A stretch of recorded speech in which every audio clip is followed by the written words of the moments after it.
My name is Fernanda Cortes. I'm an artist based in Sheffield, but I'm here visiting Leeds, and I'm part of a Sculpture Network 2022. I want to call myself a sculptor. However, I will say I'm an artist to persuading to be a sculptor, specifically. I do figurative artwork in ceramics. Behind the characters that I create, they have a narrative. And I'm in the process of my career that I'm trying to understand really deeply each character. When I did my final show at the RCA, I just decided one character. And that one character, I rewrote all the scenario around him, like emotions around him. And one period was sad, was happy, another I transformed in a female. So I was trying to play how this same character could be in different emotions. Now, what I'm trying to do with the character is I create a short story. So there is the ceramic sculpture, and next to it there is a narrative, a small short story next to it. And for example, the one that I exhibit at Yorkshire Space in the exhibition titled Common Disquiet, the name of the piece is Mom and Parasites. So it's this creature that on top of it is carrying parasites.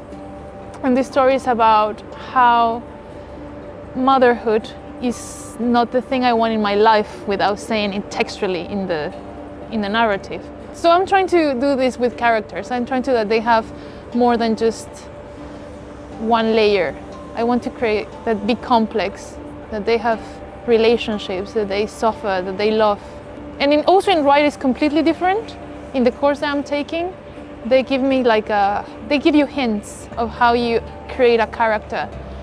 And I found really interesting that you can pull a character from different things, from different people that you know, from different experience.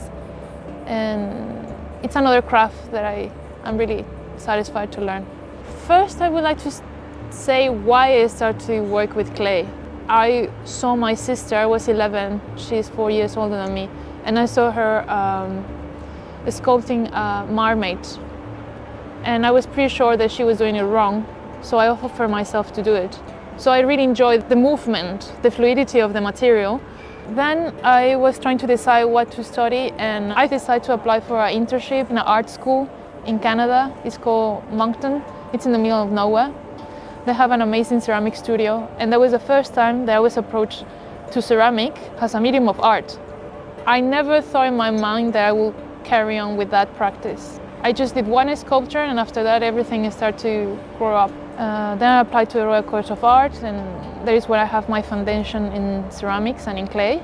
It was really nice to see people from all over the world having their own language with the material. I believe that there is not a rule to work with clay. I think each person has to decide how to create their own technique with clay. So I'm really against this oh, you should do this in this way. Because how you're gonna push the boundaries of it if you don't investigate it with your own hand.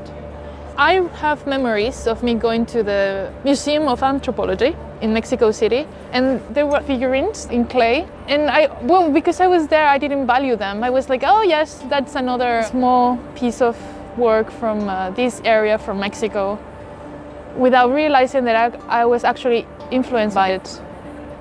Maybe that's the reason I'm doing figurative artwork. Because behind those there is a story, and they also use it for ritual purposes. In the project that I will develop now when I'm going to Denmark, I think it's the project that I'm more in touch with from where I'm from. I'm going to speak about what is to be a chilango. Chilango is the name of the person that born in Mexico City, and how they have these two discrepancies. So without realizing, I grow up with it, seeing it. So now that I'm seeing the British Museum, it's what are you doing here?